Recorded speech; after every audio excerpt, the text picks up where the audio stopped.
In July 2018, a search party set out into the Ardennes forest near Saint-Hubert. The terrain there is difficult, deep gorges, dense vegetation. Normally, such searches proceed without incident, but this time, a bundle covered with branches and leaves caught their attention. It was an old carpet rolled up in several layers. When it was unrolled, it became clear. Inside was a human. Immediately, an important detail was noticed. The surrounding earth was undisturbed, with no signs of struggle or blood. This meant that the tragedy had occurred elsewhere, and the bundle had simply been brought here and left. Experts found a severe head injury. The identity was quickly established. Based on dental records, there was a full match. It was Clara Morel, who had disappeared back in May. Thus, it became clear who exactly had been found in the forest. But that was only the beginning of the story. Next, investigators had to find out what had happened between her disappearance and that July day. Clara Morel had, until recently, led a perfectly ordinary life. La Roche-en-Ardennes is a small Belgian town where everyone knows everyone. Clara attended the local college, spent time with friends, and dreamed of a future that, as it seemed to her, would be brighter and richer than her family's usual everyday life. Her parents' income was modest, with few opportunities. It was precisely for this reason that she increasingly looked at the lives of others on social networks. Expensive things, travel, parties. This seemed to be a way out of her mundane existence. In the autumn of 2017, her life changed dramatically. That's when Clara met Arthur Van Doorn. He was 62. In the town, he had the reputation of a respected man. He owned an antique shop, knew many politicians and collectors. Officially, he was a widower who allegedly had never recovered from the loss of his wife.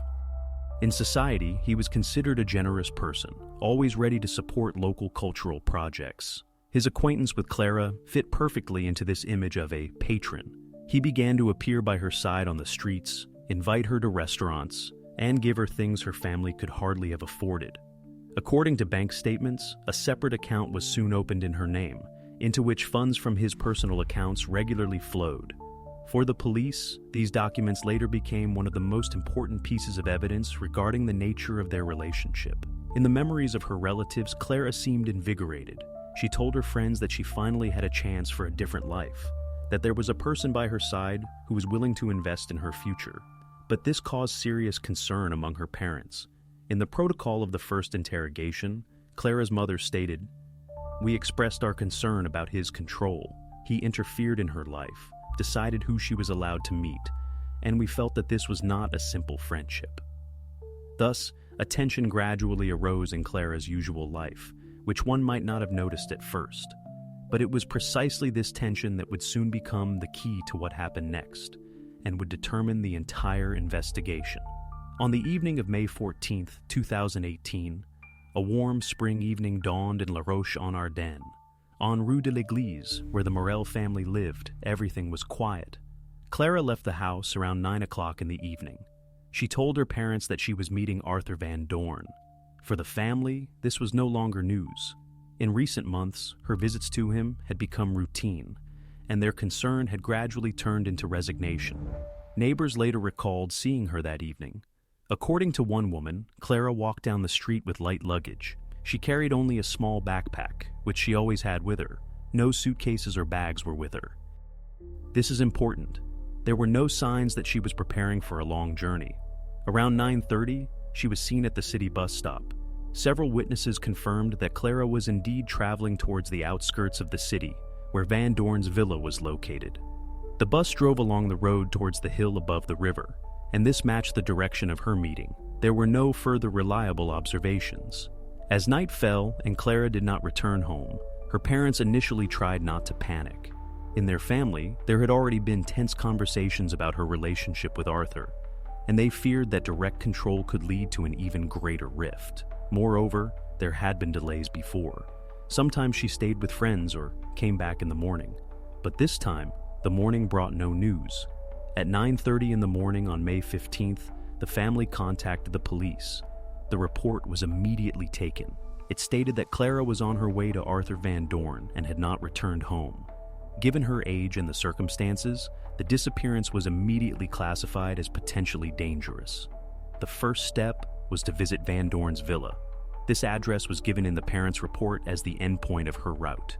The police officers appeared at Arthur's house that same day. According to the interrogation report, Van Dorn received them calmly. He did not deny that Clara had indeed been with him on the evening of May 14th. According to his version, there had been an argument between them. He described the situation as an ordinary personal dispute. Allegedly, Clara had expressed her desire to leave, possibly for another man. Arthur portrayed her as emotional, impulsive, and capable of drastic actions. According to his words, she left the house around 11 o'clock in the evening and went in an unknown direction. Judging by the protocols, his words at that time did not cause serious doubts. Before the police stood an older man who was concerned about the disappearance of a girl close to him. He did not try to hide, gave detailed explanations, and was willing to cooperate. At this stage, he was treated as a witness in the case, not a suspect. Thus, the investigation already had a concrete starting point within the first 24 hours. The last person to see Clara alive was Arthur Van Dorn, and it was precisely his version of an argument and a sudden departure that formed the basis of the initial line of investigation. Arthur Van Dorn did not deny that Clara had indeed been with him that evening, but he immediately emphasized the argument. According to his words, the conversation had been tense, and it was she who had first declared that she was leaving. He presented it as if Clara had a secret plan, as if she had long intended to leave everything behind and start a new life. Arthur said he had heard hints from her about new acquaintances, even about possible relationships with someone her own age. All of this seemed to be an attempt to explain her sudden decision. The police carefully recorded the statements. And just a few hours later, this version received confirmation from a completely different area, the financial. A review of bank transactions revealed that Clara had withdrawn 3,000 euros in cash from her account on May 12th, just 2 days before her disappearance. The account, incidentally, had been opened by Van Dorn. He regularly transferred money there as support. For the investigators, the fact of a large withdrawal became a crucial detail. The picture seemed logical. Clara had prepared for her departure in advance, waited for a favorable moment, and left with the money.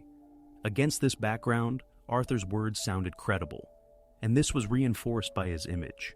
In society, he was considered a man with an impeccable reputation.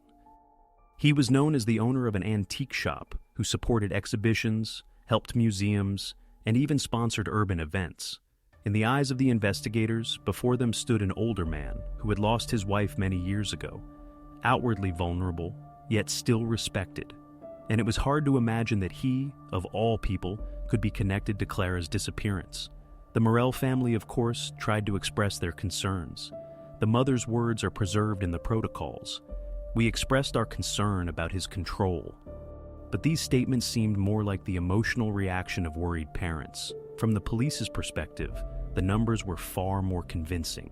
3,000 euros in cash withdrawn. That meant there was a concrete resource for an escape.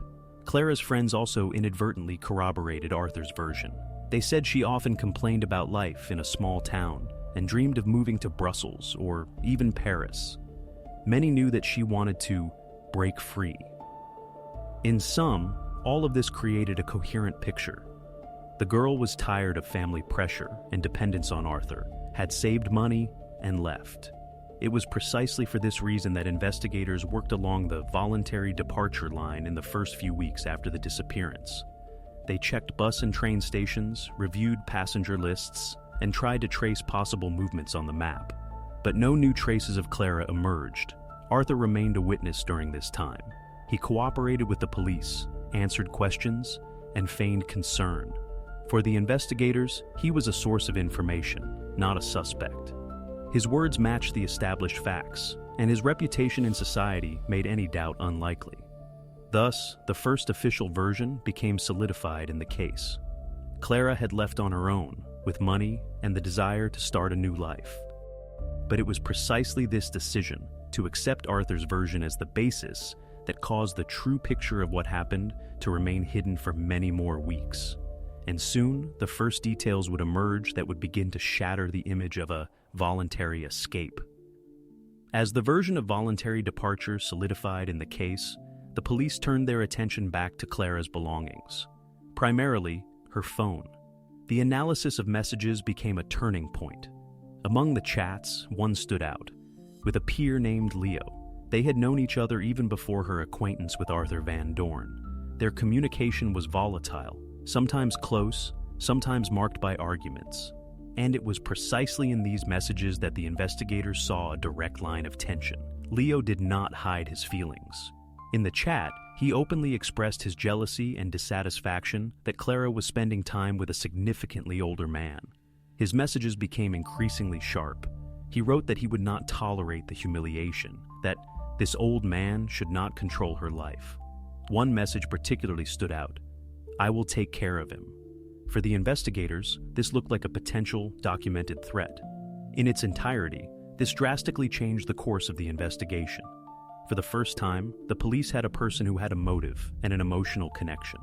Unlike Arthur, who acted as a serious witness, Leo fit the role of a suspect. He was Clara's age, knew her weaknesses, and obviously felt strong emotions. For the investigators, it looked like this: Clara could have gone to him, and Leo, in turn, could have come into conflict with Arthur and even resorted to harsher measures. In parallel, his digital footprint was checked. Leo's phone contained not only threats and messages, but also calls that coincided in time with Clara's disappearance. Several attempts to reach her, then silence. Investigators found that Leo tried to contact her precisely in the hours when Clara should have been with Arthur. This seemed suspicious. For the Morel family, his name was also no surprise. The parents knew that Clara had friends her age, but did not attach any particular importance to it. Now, however, when the police showed them the chat history, everything looked like a conflict-ridden love story. In the eyes of the investigators, this strengthened the version that Clara might have ended the relationship with Arthur in favor of Leo. Ultimately, Leo's status was officially changed. On May 20th, he was summoned to the station, but not as a witness, but already as a suspect. He was to be checked for his involvement in the disappearance. The first protocols note that he seemed confused but did not refuse to testify. For the investigators, this became a new line. Instead of the respected businessman Arthur Van Dorn, attention shifted to a young man whose jealousy and sharp words looked like a direct motive. Thus, an alternative appeared in the case for the first time. The version of voluntary escape was replaced by the version of a conflict between two men. The main task now was to check Leo's alibi and understand to what extent his threats might have been put into action. When Leo was at the police station, investigators expected confirmation of their suspicions. His chat history seemed all too clear: threats against Arthur, sharp words, jealousy coinciding with Clara's disappearance. But already in the first minutes of the interrogation, it became clear that the picture was not so simple. Leo did not deny a single message. He admitted to writing all of it in the heat of the moment. He said it frankly. Yes, he was jealous. Yes, he couldn't stand Clara spending time with Van Dorn. His words are preserved in the protocol. I was angry. I wanted to show that I didn't agree, but I never did anything more. For the police, this was important. The young man did not try to deny the facts, did not delete the chat history, and did not make excuses. Then he turned to his alibi. Leo said that on the evening of May 14th, when Clara went to Arthur's, he was at a family dinner. The house, he said, was full of relatives. They had gathered for his uncle's birthday, and the celebration lasted from 7 o'clock in the evening until late at night. Leo assured that he had been at home the entire time and had written the messages directly at the table from his phone. The investigators did not rely solely on his words. They checked every detail, and very soon, the alibi was confirmed. There were many relatives, 10 people. All of them separately stated the same thing. Leo was indeed with them in the house. He participated in the conversation, congratulated the birthday boy, and sat at the table. No one had noticed him going anywhere. For the police, this was crucial. 10 witnesses, including adult family members, made identical statements. Such a quantity of consistent testimonies could not be ignored. Moreover, the timing matched perfectly. Precisely from 7 to 11 o'clock in the evening, when Clara was with Arthur, Leo was with his family. These facts destroyed the version that had seemed convincing just a short while ago. The investigators had expected to find in Leo a man capable of moving from words to deeds. Instead, it turned out that his threats were just emotional outbursts. And although his chat history seemed aggressive, he could not have physically been at Arthur's house that evening. The alibi was recognized as credible. Leo was excluded from the circle of suspects. And at that moment, the investigation was once again at a dead end. The investigators had lost their first serious lead and returned to where they had started, to the man who had last seen Clara, Arthur Van Dorn. After Leo's alibi was confirmed, investigators again focused on Arthur Van Dorn. His image as a reliable witness began to crumble. Initially, he had confidently built his defense. He said Clara decided to leave on her own. He tried to stop her, but could do nothing against her stubbornness. His words are preserved in official protocols, stating that he was sincerely concerned about her fate and hoped she was alive and would return. But all this contradicted the new information flowing to the investigators. The statement of a friend of Clara's proved crucial. She said that in recent months, their conversations had increasingly been limited to complaints about Arthur. According to her, he controlled her chat logs on her phone, monitored her meetings, and sometimes directly forbade her from meeting certain people. He dictated how she should look, what she should wear in public, and even which photos she was allowed to post. These words were recorded in the files and were the first official indication that the relationship between them was unequal. The friend emphasized, Clara wanted to break these ties but was afraid to do so openly. The picture was complemented by a neighbor's statement. An elderly man living opposite reported that, on the evening of May 14th, he heard muffled sounds coming from Arthur's garage. He described them as a series of thuds, as if someone was beating a rug or striking a heavy object against the surface. That night, he paid no attention to it. But later, when Clara's disappearance became the talk of the town, he remembered this incident and reported it to the police. For the investigators, the temporal coincidence seemed all too obvious. Clara should have been in Van Dorn's house at precisely those hours. Against this background, Arthur's own behavior seemed even stranger. Neighbors noticed that the day after the disappearance, he washed his car early in the morning, even though he usually did not pay so much attention to the vehicle. Others said the light in the garage burned late into the night. Taken individually, these details might seem like trifles, but together they formed a disturbing picture. Fragments gradually accumulated in the files, indicating that Arthur's version of a voluntary departure was not so reliable. He remained only formally a witness. Within the investigative team, discussions began about the need for a renewed search and a more thorough check of his house and car. Thus, the figure of Arthur Van Dorn ceased to be merely a part of the story about an escape. He once again came to the forefront of the investigation, no longer as a source of information, but as a person around whom more and more doubts were gathering. And it was precisely this that would pave the way for the next steps of the investigation, in which the verification of his statements would become crucial. Arthur Van Dorn remained self-assured. At every interrogation, he repeated the same thing.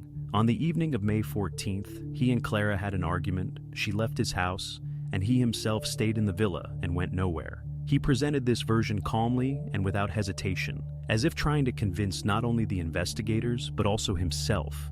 And for a long time, the police had no evidence to directly refute his words. However, in the summer, the investigators decided to use a method that rarely fails. It concerned the data of mobile network operators. In Belgium, as in most European countries, operators are obliged to store connection and location data of subscribers at base stations. For every call, every message, or even just the presence of the phone in the network, the connection point is recorded, and based on these traces, the travel route can be reconstructed. In July 2018, the investigation team submitted an official request. They asked for the log data for the night of May 14th to 15th, precisely the time when Clara disappeared. The procedure was standard, a request via the public prosecutor's office, a few weeks' wait. Then the investigators received tables with times and coordinates. These are dry numbers, but they often become the decisive argument in the dispute between truth and lies. When the documents finally arrived, they were analyzed step by step. In the first line, everything looked as usual. Around 10:45 p.m., Van Dorn's phone was near his villa on Chemin des Auloises. The log entry matched his statements. At that time, he should indeed have been at home. But then the data deviated from his words. Already at 11:10 p.m., the phone connected to a cell tower on the N89 highway. This is the road that leads towards the Ardennes forest. The next connections showed movement along this route. 11:30 p.m., the device was located 15 kilometers from the house. Around midnight, already almost 30. The logs continued to show the same line until 2 a.m., after which the signal returned to the home zone. For the investigators, this was a turning point. Everything Arthur had said fell apart. His claims that he did not leave the house and had nothing to do with the disappearance were not documented. On the contrary, the data showed that he had left his villa precisely on the night of the disappearance and only returned in the early morning. And the direction of the route matched the area where the bundle with Clara would be found 2 months later. This moment was the first real crack in his alibi. Previously, everything was based on words, his own and indirect testimonies. But now, the investigators had technical evidence in their hands that could not be disputed with emotional explanations. Even the lawyers understood. Arguing against the mobile network protocols was pointless. In the files, this incident is referred to as a turning point. It was precisely this that allowed the police to change Van Doorn's status. If he had previously been considered a witness, there was now no basis for that. For the first time in the entire investigation, he was in the position of a man whose words directly contradicted the recorded data. This step paved the way for the next phase. With the evidence of his lie, the investigators also gained the legal right to search his house and car. And it was precisely there that discoveries would soon be made that would definitively destroy the image of the respected businessman and reveal the true extent of what had happened. On July 10, 2018, almost 2 months after Clara's disappearance, investigators finally obtained a judicial search warrant for Arthur Van Doorn's villa. His lie about the alibi provided a valid reason for this step. Until then, the house had been considered inviolable. Outwardly, Arthur was merely a witness, and the police had no reason to violate his privacy. But now circumstances had changed. The forensic technicians arrived early in the morning. The villa en Chemin des Auloises looked well maintained. The lawn was mowed, the yard clean, the cars neatly parked. Van Doorn himself received them reservedly. He said he had nothing to hide, but his calm no longer carried the same weight. The search was conducted according to all regulations: protocol, witnesses, recording every action. First, the specialists went to the garage. A neighbor had reported strange noises from there, and this room was considered key. Inside, everything looked too neat. The floor was spotlessly clean. Tools were on the shelves, not a single visible dirty detail. To a normal observer, there was nothing suspicious here, but the forensic technicians knew that cleanliness can be a mask. They used luminol, a reagent that makes even the smallest traces of blood, invisible to the eye, visible. The lights were dimmed, the solution sprayed on the floor and walls. After a few seconds, the room glowed with a bluish shimmer. On the concrete surface, the outlines of stains and splashes appeared, which had not been noticeable before. This meant only one thing. Something had happened here that had been carefully concealed. All traces were secured, photographed, and samples taken for the laboratory. After that, attention shifted to the car. Van Doorn owned a dark SUV. The car was perfectly cleaned, the floor mats vacuumed, the dashboard polished, the smell of cleaning products in the interior. But the experts were interested in the trunk. Swabs and microparticles of dust were taken from it. They knew, even if a surface is cleaned dozens of times, particles remain at a microscopic level that cannot be completely removed. In parallel, the forensic technicians checked the drain near the garage. There, in the drain pipe, they found residues of a cleaning solution and traces of biological material. These were also secured. All of this was later sent to the laboratory for examination. The results did not come immediately. Laboratory analysis took time, but when the expert reports were available to the investigators, there were no longer any doubts. DNA analysis showed the blood found in the garage belonged to Clara Morel.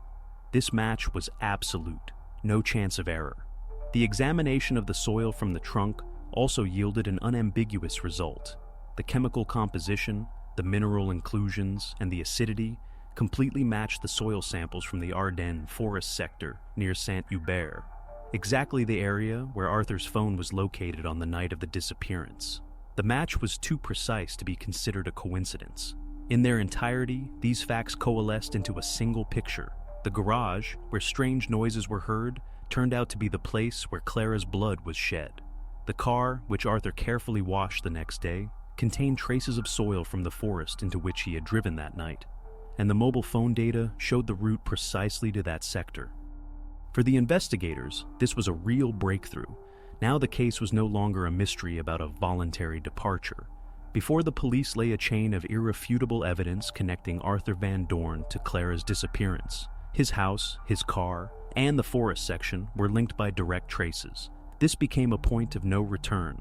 Arthur's version finally collapsed, and now the investigators had only one last task: to find in the forest what had remained hidden until then. As the investigators step by step gathered evidence against Arthur Van Dorn, it became clear. Before them was not a random act of violence, but a person with a long history of control and secrecy. The logical question arose: was something similar perhaps hidden in his past? To rule this out or confirm it, the investigators searched the archives and studied his biography. Precisely here, an incident from 20 years ago surfaced. The police record stated, in the year 1998, his first wife had died in the Van Dorn's house. According to the official version, the cause was an accident, a fall from the stairs. The situation seemed quite convincing at the time. The house was old, the staircase steep, the steps made of stone. The report stated, the physical conditions correspond to the circumstances of a fall. The attending emergency doctor stated a head injury as the cause of death. Arthur had testified that evening that he had been in the lower part of the house and had only heard a noise. He explained that his wife had stumbled and fallen from the top step. His statements matched the scene. Traces of a struggle or other suspicious details were not found at the crime scene. Ultimately, the case was filed as an accident. It is important to understand the context. By the end of the 90s, Van Dorn was already an influential person in the region. His antique business flourished. He associated with collectors and officials and participated in cultural projects. In society, he was known as a wealthy and respected man. No one dared to doubt his words back then. 20 years later, the situation looked different. In the investigation into Clara's case, the same details emerged: the enclosed space of his house, a head injury, no witnesses. Moreover, in both 1998 and 2018, Arthur appeared in the same role, as someone who was coincidentally present at the tragedy and provided the only explanation for what had happened. The investigators could not use this archived incident as direct evidence. The statute of limitations, the lack of evidence, old materials, all of this made a reopening of the case impossible. However, the fact of his first wife's death became part of Arthur's profile. For the investigators, this was a signal. Before them was not simply a widower, as he liked to portray himself, but a man whose personal history already showed eerie coincidences. Within the investigation team, discussions began. Could that fall 20 years ago have been another carefully disguised tragedy? This question could no longer be answered, but even without formal evidence, the shadow of the past hung over the entire investigation. This discovery finally shattered the image of Arthur as a respectable businessman and patron. He no longer seemed like a man who had simply suffered bad luck. On the contrary, his life came together in a disturbing sequence. First, the death of his wife under strange circumstances, then the control and pressure on Clara, and finally the chain of evidence linking him to her disappearance. Thus, the investigators not only received new data, but also a broader context. Arthur Van Dorn was now no longer regarded as a coincidental witness to tragedies, but as a figure with a dark past in which the death of a close person under strange circumstances had already been recorded once before. Precisely this understanding became an important background for the court process that was soon to begin. As the investigators held a chain of evidence in their hands, data from cell towers, results of expert opinions, witness statements, Arthur Van Dorn's arrest was only a matter of time. He was brought to the station where the conditions were already different. No more polite conversations, but an official interrogation with a record and presentation of evidence. First, he was reminded of his own words. He had claimed to have been home on the night of Clara's disappearance, not to have left the villa, and to have gone to bed around midnight. This sentence was read from his earlier statement. Afterward, the documents from the mobile phone provider were placed on the table, tables with connection times and geographical coordinates of the transmission masts. At 22:45, a signal near the house. At 23:10, already on the N89 motorway. At midnight, 30 kilometers from La Roche-en-Ardenne. Return home around 2 o'clock in the morning. Van Dorn looked at the papers and said, "That is a mistake. The network could have had a malfunction." The The investigator clarified. All 3 different providers had recorded the same data. He replied, "Then it's a forgery." Next, the garage was brought up. The forensic technician read the expert report. Treatment with luminol had revealed bloodstains, and DNA analysis confirmed the match with Clara Morell. The investigator asked directly, "How do you explain these traces?" Arthur again chose denial. "I was framed. Someone deliberately left that there to make everything look bad for me." When asked how strangers could have entered his house, he replied, "I don't know. Maybe someone had access. I have enemies?" After that, the car was discussed. The protocol noted, microparticles of soil were secured from the trunk of the SUV, matching soil samples from the Ardennes forest. The expert emphasized, the match in chemical composition and mineral inclusions was 100%. Van Dorn did not flinch. His sentence was short. "I was never there. The car could have been used without my knowledge." The next part of the interrogation concerned the statement of Clara's friend. Her words were read from the protocol. She was saving money to get away from him. She wanted to tell him that on the 14th of May. This directly contradicted Arthur's version that Clara had allegedly been preparing to flee for a young lover. His reaction to this statement was predictable. She was fantasizing. She could have been persuaded to make me look guilty. The interrogation lasted several hours. To every piece of evidence presented, Arthur responded the same way, with denial and a reference to an intrigue. His sentences were recorded verbatim. "That's a mistake. They're trying to slander me. I am the victim of a conspiracy here." The investigators noted that he spoke confidently, without visible signs of panic. But his position did not change 1 millimeter. At some point, the lawyer intervened. He explained that his client did not have to answer any further questions and would exercise his right to remain silent. After that, the interrogation ended. All answers were recorded in the protocol and added to the case file. Thus, Van Dorn officially established his position. Despite the evidence, despite the chain of facts, he refused to admit his guilt. His strategy was clear: deny everything until the end and leave the decision to the court. For the investigators, this was the final confirmation. The further fight for the truth shifted to the courtroom, where jurors would decide Arthur Van Dorn's fate.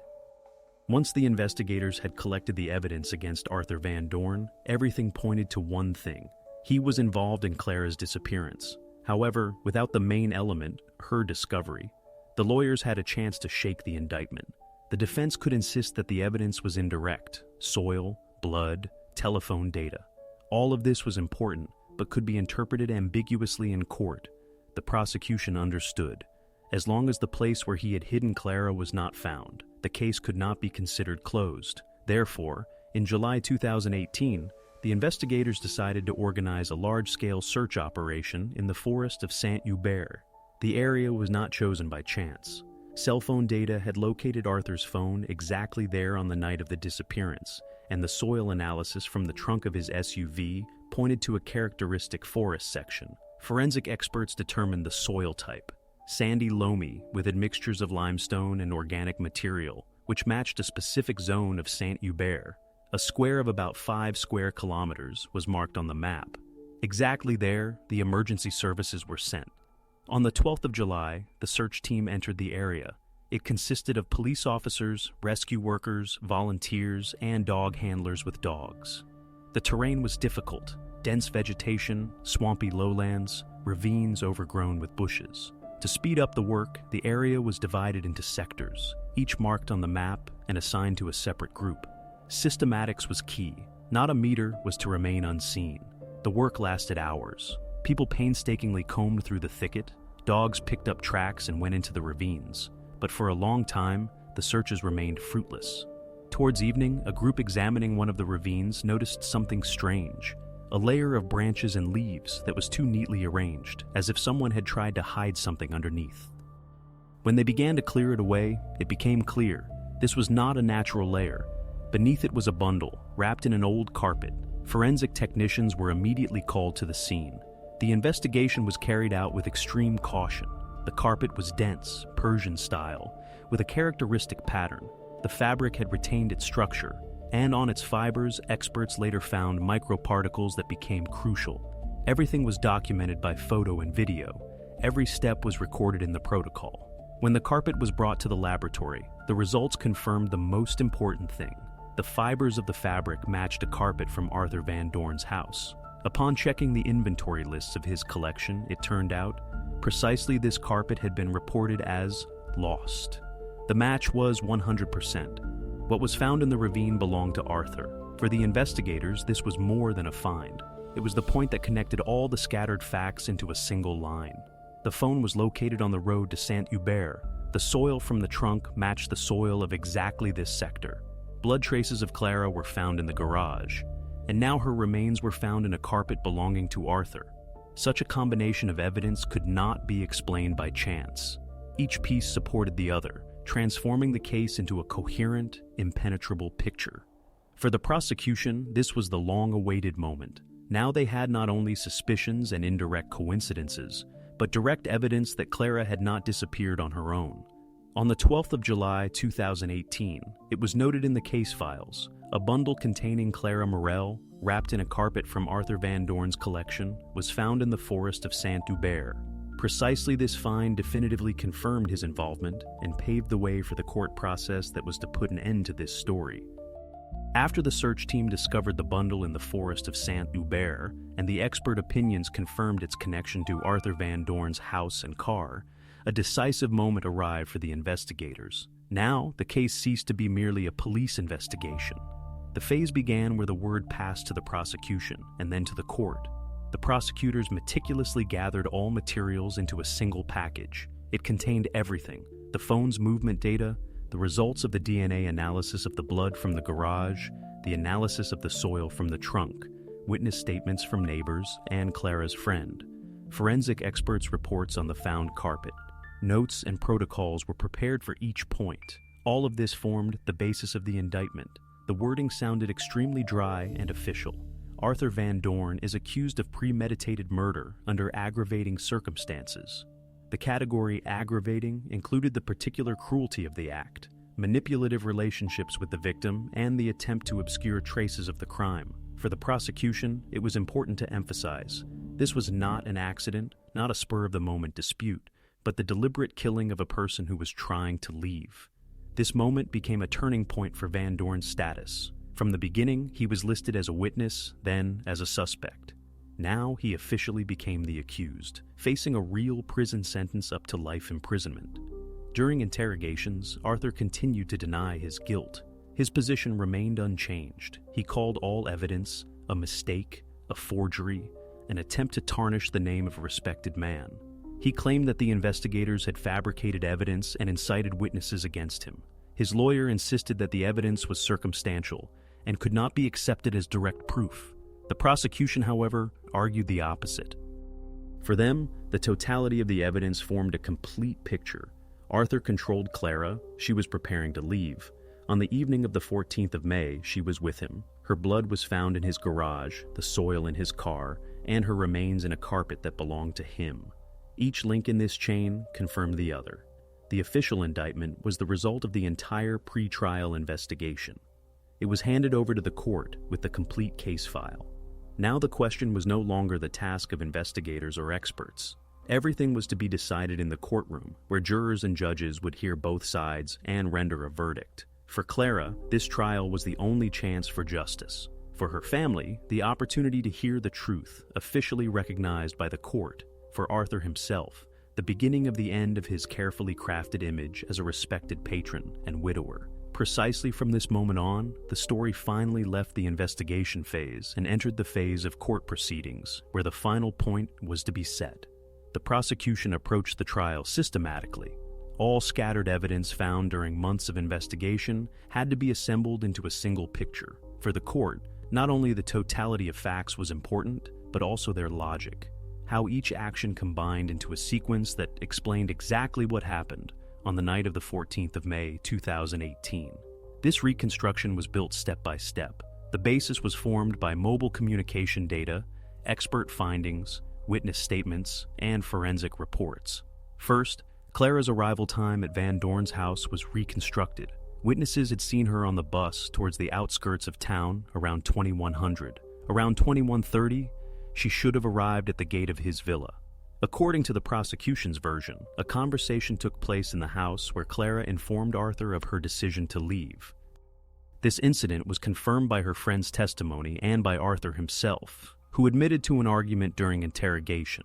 After that, events unfolded in the garage. Precisely there, according to experts, blood traces were found. In the course of the conflict, Arthur used a blunt object and struck her on the head.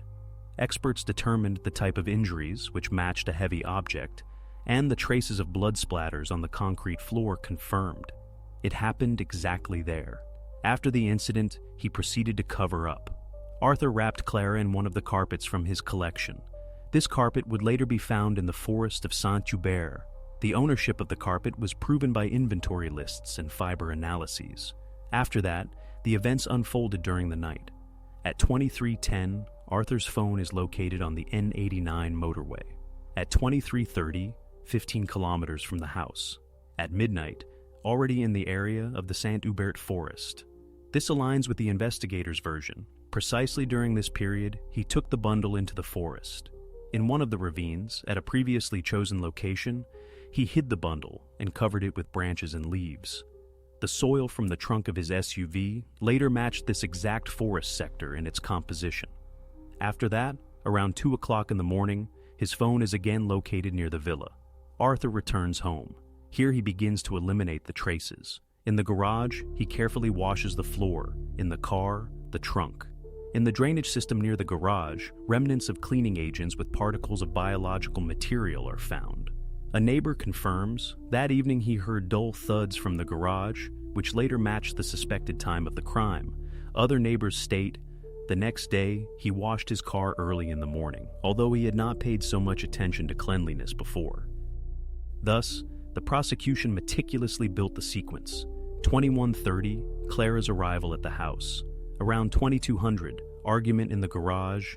22:30 to 2300, blows are inflicted. 23:10, departure by car on the N89 motorway. Midnight to 1:30, stay in the forest of Saint-Hubert. 2 o'clock, return home. Morning of the 15th of May, elimination of traces in the garage and car. All of this was confirmed by the collected evidence. DNA analysis of the blood, data from the mobile phone masts, soil analysis, analysis of the carpet fibers, witness statements. Thus, in the courtroom, a complete reconstruction of how Arthur Van Doorn acted on the night of Clara's disappearance was presented. This was no longer a hypothesis or version, but a sequence of facts confirmed by technical data and expert opinions. The prosecution emphasized these were intentional acts, committed by a man who had no intention of letting his victim leave. Precisely this reconstruction became the main argument of the prosecution and opened the phase of court hearings, where the jurors were to decide Arthur's fate. The trial began in September 2019. In the dock sat a man who for years had been known as a respectable businessman, collector, and patron, but now his entire image crumbled directly in the courtroom. The atmosphere of the sessions was tense. On one side, the defense trying to preserve at least minimal mitigating circumstances for Arthur. On the other side, the prosecution, which had built a coherent line of accusation based on all collected evidence. The defense insisted that the events of the 14th of May could have occurred in a fit of passion. Their argument was simple. Clara had allegedly informed Arthur of her decision to leave, and that had been a shock to him. In such a state, the lawyers argued, a person could lose control and act impulsively. To support this version, the defense tried to use his age, his loneliness after the death of his first wife, and his reputation as a respected widower. However, the prosecution operated with facts. The protocols stated Clara had withdrawn money in advance to get away from him. Her blood was found in the garage, in the trunk, soil from the Saint-Hubert sector. In the carpet in which she was wrapped, experts identified fibers from his collection. And most importantly, the route of his phone matched the path to the forest on the night of the disappearance. All of this left no room for the version of a sudden fit of passion. The prosecution emphasized these were premeditated acts, in which a person meticulously covered up traces and planned how to deceive the investigators. The trial lasted several weeks. Experts, witnesses, forensic technicians appeared. Every incident found by the police was confirmed in the courtroom. Arthur denied his guilt throughout. To all accusations, he responded the same way. I was framed. That is a mistake. But his words seemed empty in the face of the data presented by the prosecution. In the end, the jurors had the final say. After several hours of deliberation, they returned to the hall and announced the verdict: guilty of premeditated murder. The judge set the final point: a sentence of life imprisonment. Thus, Arthur Van Dorn finally ceased to be a respected collector and patron. The court found him a murderer, and his life was henceforth to take place in prison. Arthur Van Dorn received his sentence in silence. The court had found him guilty, and his entire life was now bound to the walls of a prison. For Clara's family, the court's decision was a long-awaited moment, yet it brought no complete relief. Yes, justice had been served, but questions remained to which no one will ever give a clear answer. After the verdict was announced, the police returned to the archives. They were interested in the story from the end of the 90s, when Arthur's first wife died under strange circumstances in his house.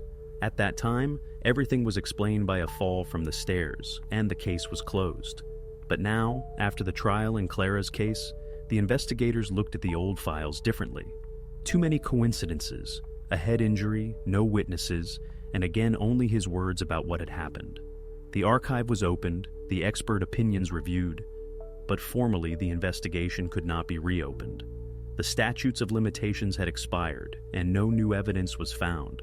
In the official documents, everything remained unchanged: a coincidence, an unfortunate incident. And yet, in the eyes of the investigators and prosecutors, the shadow of the past did not disappear. Arthur Van Dorn had already entered the history of Belgian criminology as a man whose respectable past was a cover for harsh control and hidden crimes. His name was now no longer associated with an antique collection and generous donations, but with a court process that exposed a carefully crafted image. Formally, the story ended with a life sentence. But an open question remained. Was the crime against Clara the first in his life, or just one link in a long chain that had begun many years before? There will be no answer to this question. November 1st, 2008, Sneepkerk, Belgium. In an abandoned sandpit, workers stumbled upon a small bundle covered with dirt and branches. At first glance, nothing special. But after only a few minutes, it became clear. The find was directly related to the case of the missing Lina Verbeek. The area was immediately cordoned off. Investigators and forensic technicians secured the evidence. According to the expert's assessment, everything pointed to death by suffocation. A blue ribbon was preserved on the clothing, carelessly but tightly tied. This item was noted as important evidence. In the evening, official confirmation arrived. All data matched. The person found in the pit was Lina, who had disappeared 5 days earlier. From that moment on, the search ended. The case entered another phase, the investigation.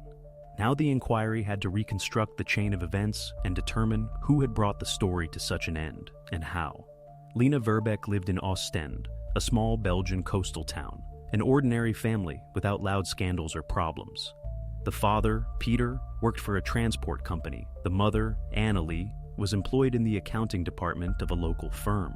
They lived in a 2-story house not far from the center and endeavored to maintain a habitual rhythm: work, meetings with friends, rare excursions to the countryside.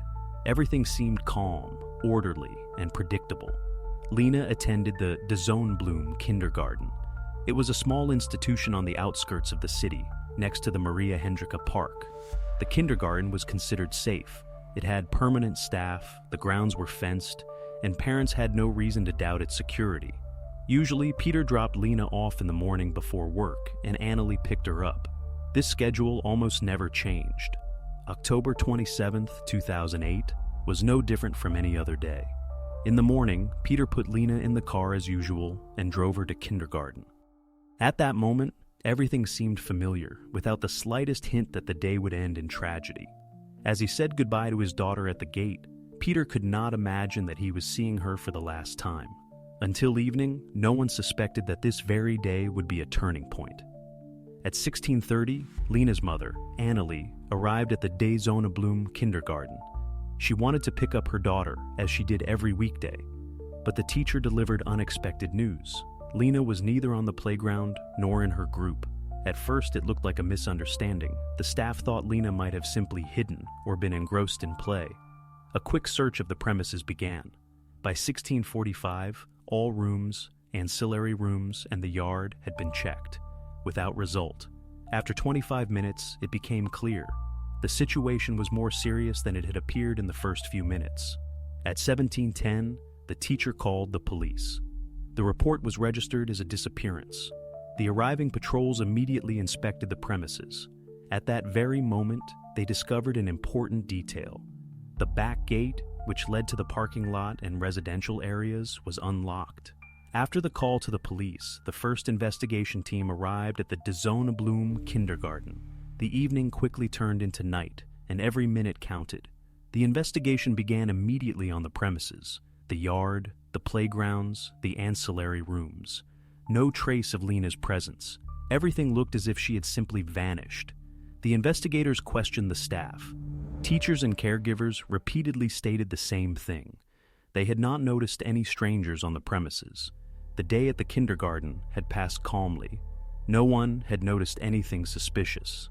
Parents who were picking up their children at the time were also questioned on site. No one had noticed strange persons near the gates. The police's attention immediately focused on a single fact: the back gate. It was unlocked. Behind the gate began a narrow path leading to the parking lot and further to the residential areas. 5 meters from the exit, a cigarette butt was noticed on the ground. The detail itself might have seemed minor, but the brand of cigarette was unusual. It was a rare brand, hardly found in ordinary stores. The experts secured the find and placed it in an evidence bag.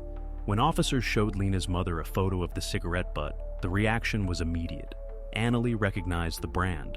These cigarettes were smoked by her brother, Thomas. He had often come to the house with them, and the pack with the characteristic logo was well known to her. Thus, in the course of the investigation, a name that could be connected to the disappearance appeared for the first time. And from that moment on, the police's attention shifted to the family's closest relative, Thomas Verbeck, brother of Annalie and uncle of Lena. At the time of the disappearance, he was a 30-year-old man, ran a small business, and lived alone. At first glance, an ordinary life, but in the family, he was spoken of reservedly. The relationship with Lena's father was strained. A few weeks before the incident, an argument over money had erupted between them. It concerned a sum of about 10,000 euros. For the family, this was a significant amount. For Thomas, it was a matter of principle.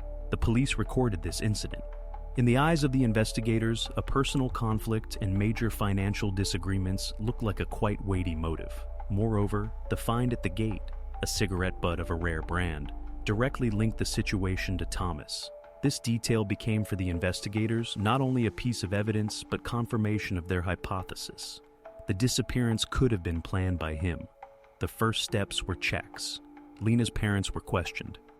Annalie confirmed. Yes, her brother smoked precisely these cigarettes, and yes, the conflict with her husband had indeed existed. Peter, the father, added, the argument over money had escalated to threats of breaking off contact. In the family, all this was perceived as a quarrel, but against the backdrop of the disappearance, the words took on a different weight. The investigators also examined Thomas's recent activities. He had no official debts, but his business brought unstable income. In conversations with close associates, he did not hide his resentment and grudge against his sister and her husband, who, in his opinion, lived better than they deserved. All this coalesced for the police into an understandable version. A relative might have decided on this step to exert pressure or seek revenge. Thus, Thomas Verbeck became the main suspect. According to internal protocols, a request was immediately made to determine his exact whereabouts on the day of the disappearance. After the discovery of the cigarette butt, suspicion against Thomas intensified day by day. Investigators began questioning everyone who, in one way or another, had been in contact with the Verbeck family in recent weeks. And gradually, facts came to light that could no longer be ignored. First, the closest environment was checked. Several acquaintances of the family said that the relationship between Thomas and his brother-in-law Peter had been strained for a long time. But a month before the disappearance, the tension had turned into open animosity. Against the backdrop of the financial dispute, Thomas allowed himself sharp comments more and more often. One of the friends directly told the police, he said he would make Peter regret it, The exact phrase was, "He will pay me back." These words were later recorded in the protocol as a potential hint of threats. Another series of statements came from a neighbor of Thomas. This person remembered that Thomas constantly emphasized in conversations that his sister's family lived lavishly, while he himself constantly faced difficulties. The accumulated resentment provided fertile ground for conflict, and it was precisely in this that the police saw a possible motive. Importantly, Thomas did not hide his annoyance. He openly complained that he was not appreciated, that he had been excluded from family affairs. The investigators also analyzed another aspect. Since Lena's disappearance, no call had been received, no note, no indication of a ransom demand.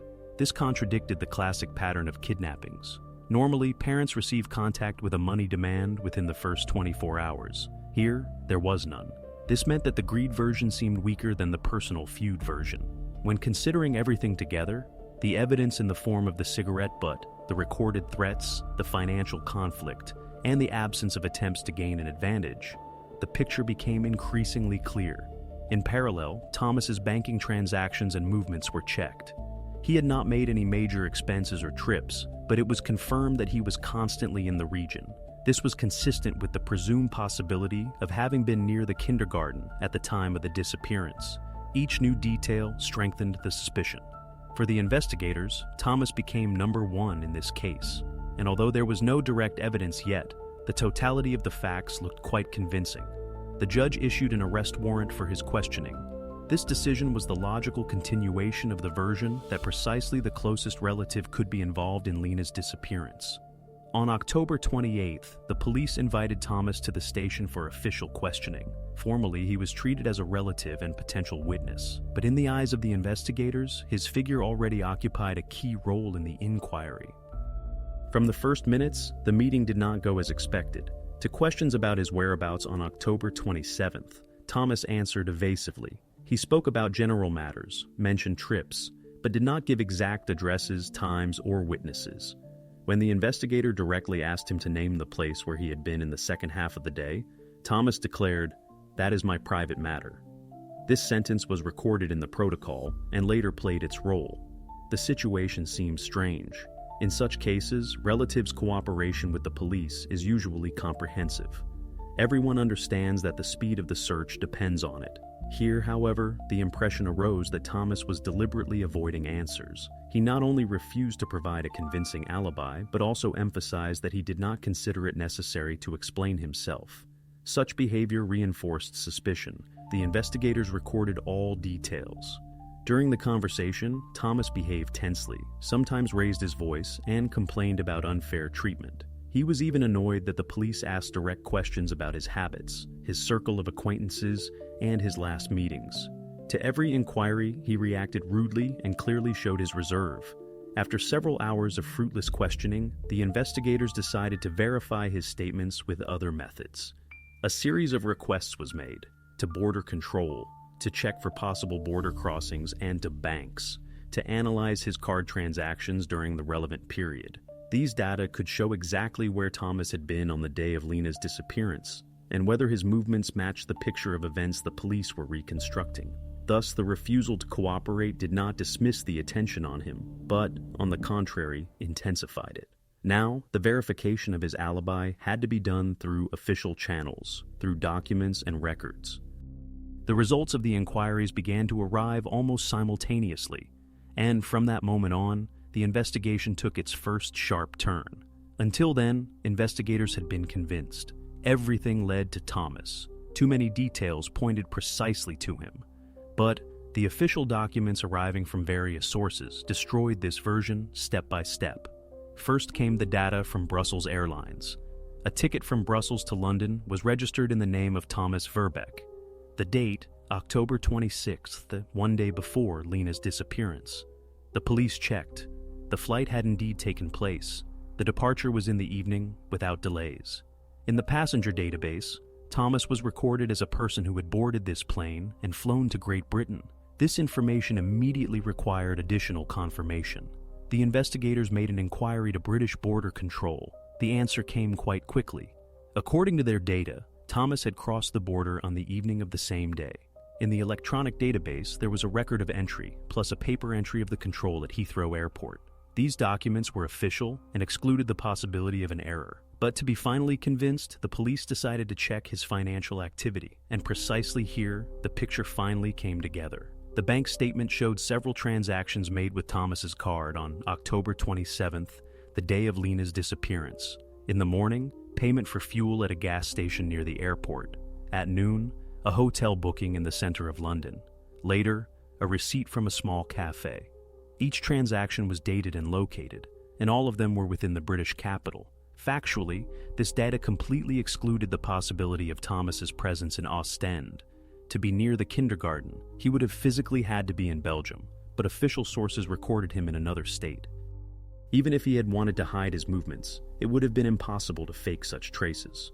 Both the flight ticket, border control, and bank transactions formed a closed chain of evidence. For the investigators, this was a severe blow.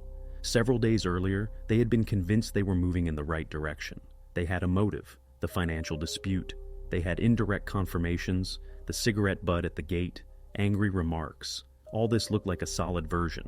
But the documents destroyed the entire construction. Thomas was in London at the time of the disappearance.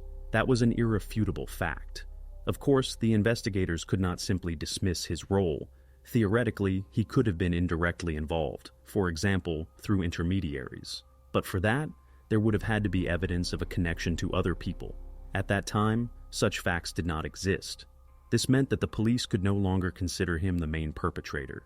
Tension arose within the investigation team.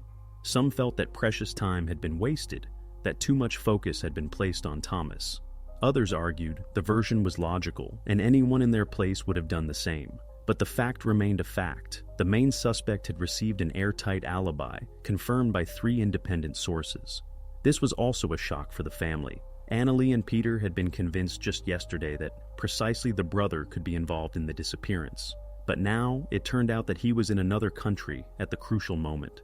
This shook their own perception of events. The relatives tried to understand how the found cigarette butt and his threats fit into this picture. For the police, however, it was a signal. The seemingly direct piece of evidence could have been planted. Thus, the version with Thomas collapsed. The alibi was recognized as irrefutable. The investigation had to return to square one and seek new directions. For the first time in these days, it became clear. The true abductor remained unknown, and that meant the investigation had to pursue a different line. Once it became clear that Thomas was in London and had an irrefutable alibi, a vacuum arose among the investigators. It seemed as if the case was back at square one.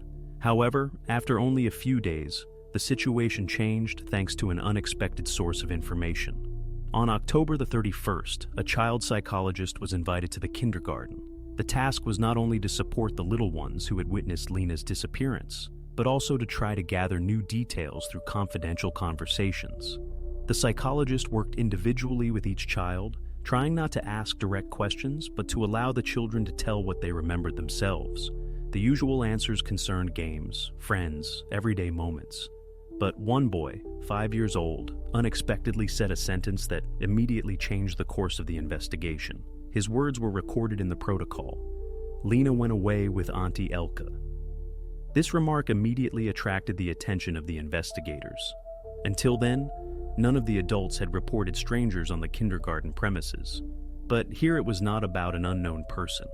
The name Elke was well known to many staff members. She was a former teacher who had worked at De Zonnebloem for almost 2 years and had resigned only 3 months earlier. The police began to verify this information. The personnel files confirmed.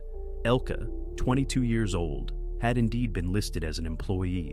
The reason for resignation seemed harmless, a conflict with the director over the work schedule and discipline. But for the investigators, something else was more important. Lena knew her personally and trusted her. This meant that on the day of the disappearance, Elke could approach the girl without difficulty, talk to her, and lead her away without arousing suspicion from bystanders. The investigators requested data on her current residence.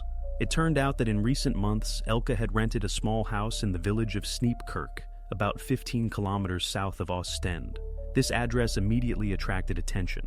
Nearby was an abandoned pit that would later play a key role in the case. Furthermore, during the check, it turned out that Elka did not live alone. She lived with a partner named Joris, 25 years old. He had no stable job and worked odd jobs. In the police database, he was already listed for minor offenses, brawls, unpaid fines, debts. Their couple appeared financially unstable, and for the investigators, this became an important detail. Now, the police had a new vector. If previously all efforts were focused on Thomas, the picture now changed. The boy's words indicated that the disappearance was not related to a conflict within the family, but to a person whom Lena trusted, and with whom she already had a trusting relationship. The name Elka led the investigation in the right direction for the first time. It was necessary to check her alibi, investigate her environment, question neighbors, and understand what role she might have played in the disappearance. And along with her partner Joris also came under police scrutiny for the first time. After the name Elke emerged, the investigation focused on verifying her biography and background. Unlike Thomas, she had hardly been discussed until now.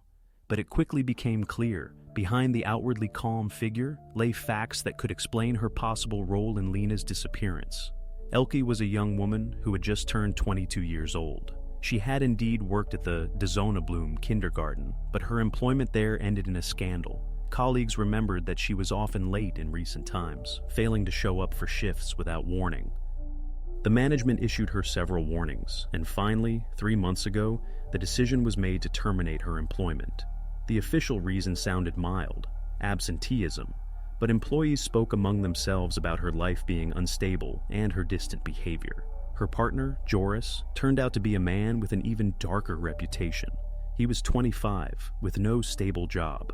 It was known that he scraped by with odd jobs, sometimes in construction, sometimes as a loader, sometimes he would be unemployed for long periods. His name had already appeared in the police database, several administrative offenses related to street brawls and unpaid fines. All of this did not look like a serious criminal biography, but added further strokes to the overall picture. The investigators requested their financial history. This step immediately brought concrete results. The couple rented a small house in Sneepkurs. The rent was paid irregularly, and the landlord complained about constant delays. According to the banks, they had small loans, which were also serviced late. In total, their debts and liabilities amounted to about 7,000 euros. For a young couple without a stable income, this sum looked catastrophic. During interviews with neighbors, it became known that Elke and Joris often argued about money, lived from hand to mouth, and tried to get by in every conceivable way. In conversations, they often mentioned their envy of those for whom everything was in order, and complained that life was unfair. This information prompted the police to look at the situation from a different angle. If Thomas was suspected due to a personal conflict, the version in the case of Elke and Joris looked even more disturbing. They knew the kindergarten, knew the daily routine. Elke had a trusting relationship with Lena. And most importantly, they had a real motive. Financial desperation could push them to a decision they thought would be a quick way out of debt. None of these facts alone proved their guilt, but in their totality, a picture emerged: an unstable life, debts, lack of stable work, and access to information about how the kindergarten was organized and how Lena could have been let out unnoticed. For the first time, the investigators had a new logical hypothesis. Now, a young couple who needed money and had the opportunity to carry out their plan was at the center of suspicion. The motive was no longer vague. It took on concrete contours: financial. The police understood. The next step was to check what happened in Elke and Joris's house in the days following the disappearance. On the 1st of November, 2008, a new phase of the investigation began at the Oosten police station. After Elke's name appeared in the report, the police decided to act decisively. In the morning, both were brought in for questioning, both Elke herself and her partner Joris. The atmosphere was tense from the first minutes. The investigators understood that they were dealing with potential perpetrators, and the couple, in turn, was aware that they had become a direct target of the police.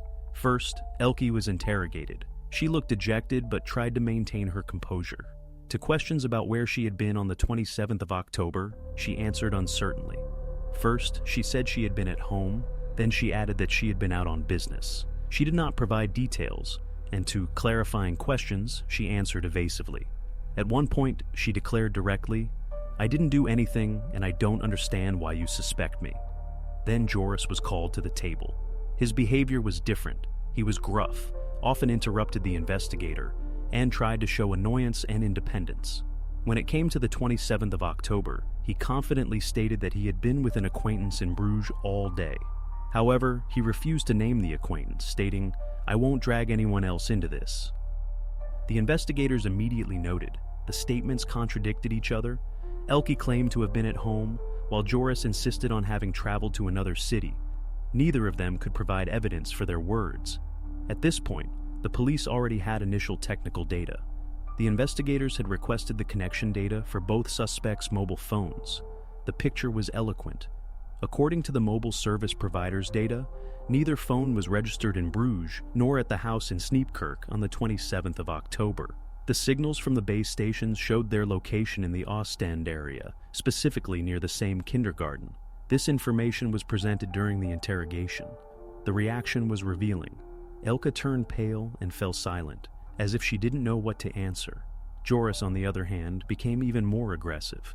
He accused the police of falsifying the data and that everything was a conspiracy against them. But to the investigators, it was obvious. They were dealing with a lie. Several hours of questioning yielded no new confessions, but revealed the essential: inconsistencies in the statements and direct contradictions with the technical data. For the police, this was sufficient. The suspects could not only explain their presence near the kindergarten at the time of the disappearance, but also consciously tried to hide it. In the evening of the same day, the investigation team prepared a report. Based on the collected data, the judge issued a search warrant for Elke and Joris's house in Sneepkerk.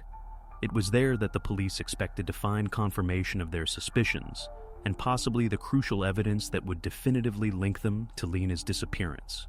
On the evening of the 1st of November, investigators arrived with a search warrant at the house in Sneepkerk, where Elke and Joris lived. The small cottage seemed unremarkable, but now all eyes were on it. The officers recorded the start of the search. Each room was examined according to regulations: separate securing, photos, inventory lists. At first, everything looked ordinary: clutter, cheap furniture, household items. But when they checked the basement, the situation changed dramatically. In the narrow room, where old cabinets and boxes stood, a neatly folded blanket with a colorful pattern was discovered on the floor. Its size and shape immediately caught the eye. It was not bedding for adults, but a small one, intended for a child. The report noted, "Textile item with clear traces of recent use discovered. Hair and particles found on the surface were sent for analysis." Next to it was a plastic bowl with food remains. Experts noted that the food had not yet fully spoiled, indicating that it had been used only a few days prior. This ruled out the version of accidental storage of old items. The basement had obviously been used recently, and for a purpose other than ordinary storage. The most disturbing find: a blue hairband. It lay on a wooden shelf. Experts immediately noticed the color and material matched the one that would later be found on Lena when she was discovered in the pit. The band was not new. It showed signs of wear. The report noted, "Item is visually and by fabric composition identical to the band found on Lena Verbeck's clothing." These items became the decisive evidence. Everything indicated that Lena was held here for several days after her disappearance. The setup of the basement, the bedding, and the food confirmed that the room was prepared for a temporary stay. This completely changed the course of the investigation. If the police had only been forming hypotheses until then, they now had direct evidence linking the house in Sneepkerk to the disappearance. The found items were immediately seized and packaged. Every little thing was recorded, from the condition of the floor to the arrangement of the furniture. The significance of this evidence lay not only in its connection to Lena, but also in proving the fact of unlawful confinement itself, and that automatically made Elke and Joris the main suspects. After the search, the investigators no longer doubted. There was evidence in the house that could not be explained by coincidence. Now it was time for interrogations, where the evidence would be presented directly. The next day after the search, Elke was taken from her cell and brought to the interrogation room. She looked exhausted. Her movements were slow, her eyes swollen from crying. In the room were 2 investigators and a stenographer. On the table were already photos taken in the basement of her house in Sneepkerk. First, she was shown a picture of the blanket. Elke glanced at it briefly and immediately turned her gaze away. To the question of where it came from, she replied dryly, "Probably left by the previous tenants." The investigator did not contradict, simply placed the next photo, the plastic bowl with food remains. She tried to justify herself, saying the house was always messy. Old things often lay everywhere. But when the large photo of the blue band was placed on the table, her reaction changed. Elke fell silent. She stared at the photo without looking away, then abruptly clenched her hands into fists and lowered her head. A few minutes of silence filled the room. Only the stenographer continued typing. Finally, she said, "That was Lena." After these words, her resistance broke. The report noted, "The suspect is crying, agrees to testify." She explained that Joris had been the initiator of everything. He had suggested kidnapping Lena, assuring her that this was the only way to get money quickly. According to her words, he had persuaded her for a long time, and she had only agreed out of fear. Elke emphasized that she herself would never have thought of it. She described how she approached Lena on the playground on the 27th of October. The girl knew her and followed her without hesitation. They got into the car and drove to their house. Elke claimed that Joris controlled all further actions. When Joris was brought into the office, the atmosphere changed abruptly. He behaved aggressively, spoke loudly, leaned back demonstratively in the chair. To the first questions about the finds in the basement, he replied, "You made all that up. Those are your fantasies." The investigator calmly placed the photos on the table: blanket, bowl, band. Joris became furious. He tried to claim the items could belong to anyone, that the band was planted by the police. But when he was shown the results of the phone connection analysis, which proved his location near the kindergarten at the time of Lena's disappearance, he fell silent. He held out for several hours, denying and refusing to give clear answers. But late in the evening, his attitude changed. The report noted, after a long silence, the suspect asked for paper and a pen. He drew a sketch and made a cross next to the abandoned sandpit, about 5 kilometers from their house. Joris confessed that they had hidden Lena there. The confessions of both suspects became the turning point. Elke took on the role of a witness against Joris, claiming he was the initiator and main organizer. Joris, in turn, did not deny that he had made the decision to get rid of Lena when he realized their ransom plan was not working. Now the investigators had no more doubts. The story of planted evidence and false versions was over. In their hands, they had direct confessions, reports, and a map indicating where to search. All of this transformed the case from a mystery into a tragic but complete picture. Following the confessions of Elke and Joris, the investigation was able for the first time to reconstruct the full chronology of events. What had previously looked like scattered pieces of evidence now coalesced into a single narrative. Every detail revealed how mundane yet monstrous the story was, which began on the 27th of October, 2008 in Ostend. On that morning, everything seemed completely normal. Peter, Lena's father, took her to the De Zonnebloem kindergarten before going to work. The girl said goodbye to him at the gate and went inside, where the teachers were already waiting for her. No one could have imagined that the daily routine would be disrupted in the most terrible way that day. According to Elke's testimony, she arrived at the kindergarten around noon. She knew the area well. She had worked there for over 1 year, knew which gates were not always locked, and how easy it was to get in if one acted quickly. Lena knew her, considered her aunt. This trust became the main factor that allowed the plan to be carried out without resistance. Elke simply called her, said a few familiar phrases, and the girl obediently followed her. An old Opel Corsa was waiting nearby. They got into the car and drove to the house in Sneepkerk. The drive took about 20 minutes. Elke claimed Lena asked no questions the whole time. She was used to seeing Elke nearby and did not perceive her as a stranger. The house where the couple had lived for the past few months was small, essentially an ordinary cottage, rented for a modest sum. The basement was used for storage, but it was precisely this they decided to transform into a place where they would hold Lena. They laid out a blanket, placed a bowl of food and a bottle of water. At first glance, it looked like preparation, but in reality, nothing was well thought out. From the beginning, their plan failed. Joris wanted to demand ransom from the parents, but they had neither a phone from which they could call anonymously, nor any idea how to deliver a message without being traced. Every idea broke down due to fear. They knew the police had already started searching in the first few hours. Every day the news reported large-scale searches, the involvement of volunteers. The pressure increased. From the 27th to the 31st of October, Lena was in the basement. The couple brought food and water. Sometimes they played music to drown out the noise. Neighbors later recalled that strange noises could be heard from the house during those days, but at the time, no one paid attention. The main problem remained: what to do. Elka said she tried to persuade Joris to release Lena, but he refused. He was convinced that if she was returned, the police would track them down based on fingerprints or witnesses. Instead of looking for a way out, they argued, blamed each other for inaction, and became increasingly panicked. On the night of the 31st of October, Joris made a decision. According to his words, he was afraid that Lena might tell her parents who had taken her. He believed their plan had failed, and the only way to eliminate the danger was to eliminate the witness. This decision became the point of no return. Elka claimed she tried to stop him, but failed. The report noted, on the night of the 31st of October to the 1st of November, Lena died in the basement. Cause of death: asphyxiation. This was later confirmed by the results of the forensic examination. The next day, they began to think about how to cover their tracks. Elke wiped the floors, cleaned the basement. Joris looked for a place to dispose of the body. In the evening, they loaded everything into the Opel Corsa and drove towards the abandoned sand pit.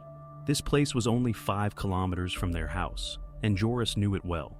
In the dark, they stopped by the roadside, descended into the pit, and buried the body in the sand, covered with branches and leaves. This ended their attempt to conceal the crime.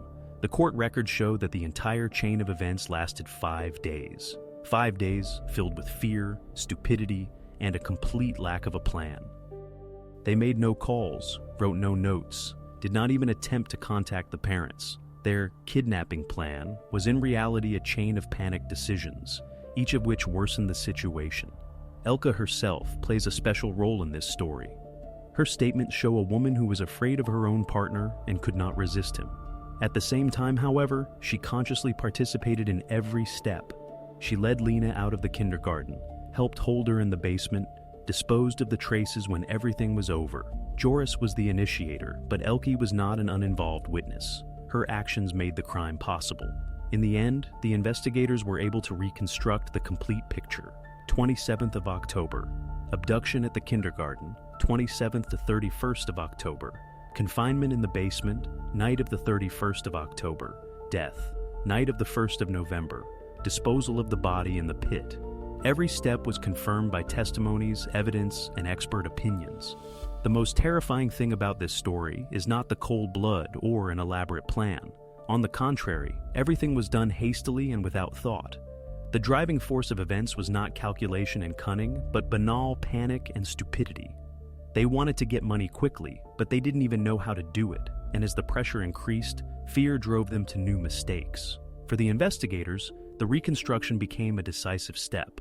Now it was possible to show the court that it was not a coincidence or a sudden outburst, but consistent actions that led to a tragic end.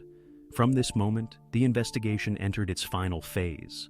The evidence was collected, the confessions recorded, the events reconstructed hour by hour. The court proceedings still lay ahead, in which all this would receive a legal evaluation and end with a verdict. On the 20th of September, 2009, the courtroom in Bruges was filled to capacity. Journalists, relatives, lawyers, representatives of the prosecution all awaited the final point in a case that had preoccupied all of Flanders for almost 1 year. In the dock sat 2 people, Joris and Elke. They had already admitted their guilt during the investigation, but now the court had to definitively evaluate their actions. The prosecutor began with the facts. In his speech, he read out the charges: the kidnapping of Lena Verbeek on the 27th of October, 2008, her unlawful confinement in the house in Sneepkerk, as well as the murder committed by a group of people. The prosecutor emphasized that the couple's actions could not be justified by their financial distress or by fear of discovery. He highlighted that they had 5 days to correct the situation, but instead made a decision that ended a life. Then the defense spoke. Elke's lawyer tried to mitigate her role. He argued that she was under psychological pressure from Joris. that all crucial decisions were made by him, and she only followed his instructions. According to his words, Elke's actions were dictated by fear and a state of emotional distress. Joris's defense also tried to focus on the emotional component, stating that his act was impulsive, without premeditation, and that it was a decision made in a state of panic. The court listened carefully to both sides, but the facts were undeniable. There was evidence, protocols, testimonies, and the logic of the events themselves. After several hours of deliberation, the presiding judge read the verdict. Joris received a life sentence without the right to early release. Elke was sentenced to 25 years in prison for complicity and aiding in the concealment of the crime. This day was the final point in the investigation. The court placed a legal comma, but for the Verbeek family, the story never ended. From then on, it was no longer about investigations and courts, but about how to live with this loss. The verdict was rendered, but it gave rise to a new layer of questions that no court could answer. The lives of the Verbeek family were divided into a before and an after.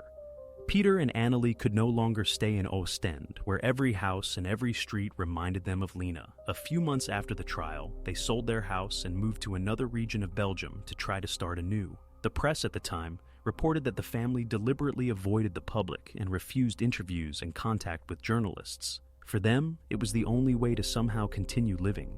Changes also affected the De Zonnebloem kindergarten. After the tragedy, security measures at the facility were tightened. The back gates were equipped with new locks, surveillance cameras were installed, and staff were required to undergo additional training. For the director, it became a matter of principle to do everything possible to ensure that such a thing never happens again. The parents of the other children initially doubted whether they should leave their children at the kindergarten, but gradually, trust was restored. And yet, one point remained unanswered in the case files. For 5 days, Lena was in Elke and Joris's house. The whole time, they made not a single call, sent not a single note, did not even attempt to get ransom. They had a motive: money. They had the opportunity. But they never used it. In the end, their entire plan was reduced to panicked actions and a chain of mistakes that ended in tragedy. This question remained unanswered and became the main paradox of the case. Why, even though they had a goal, did they never take a step towards its realization? The investigation files offer no explanation. Perhaps it was a mixture of fear, ignorance, and the insane hope that everything would resolve itself. But the fact remains, the most important link, for the sake of which everything began, was never implemented. And it is precisely this that makes the story of Lena Verbeek even more senseless and terrible.